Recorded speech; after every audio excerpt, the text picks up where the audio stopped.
I could have done it, Father. I could have done it. I know what I want. For you. I don't want to be alone. I know what kind of God I need to be. For all of us. For you. For all of us. I love you, my sons. Remember this place.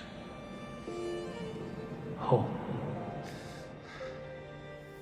Well I think हम सब ये चाहते थे कि Marvel हमें TV वाले लोकी को और अपने मेन टाइमलाइन वाले थॉर को एक साथ दिखाए, पर ना तो ऐसा लोकी सीरीज के सीजन 1 में हमें देखने को मिला और ना ही सीजन 2 में। तो इसी चीज को ध्यान में रखते हुए ट्विटर पे एक 2D एनिमेटर ने कॉमिक्स की तरह ही इस चीज को क्रिएट किया जब टीवी वाला लोकी थॉर से मिलने आता है।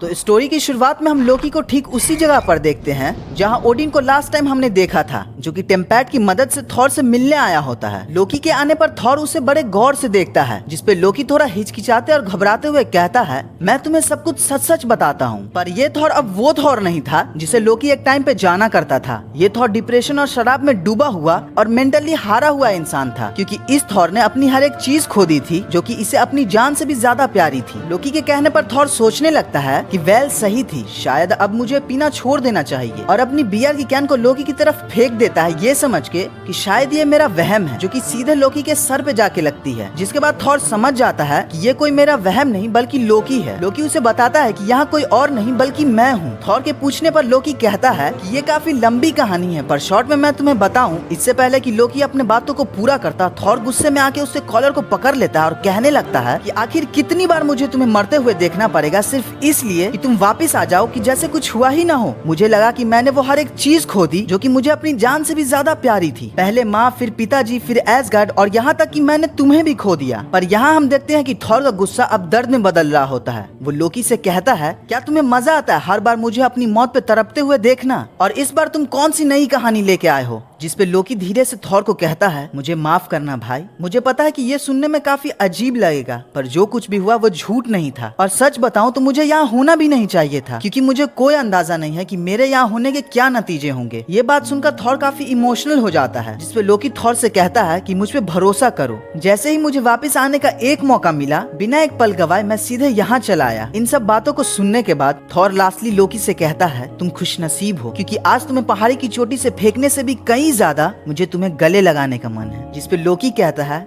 कि हाँ, मैं बहुत खुशनसीब हूँ। और अंत में कहते हैं ना कि चाहे हम कितना भी दूर क्यों ना हो जाएं, कितनी बार भी क्यों ना बिखर जाएं, लेकिन परिवार के रिश्ते हमेशा हमें फिर से एक साथ ले ही आते हैं। और इसी के साथ ये स्टोरी यहीं एंड हो जाती है।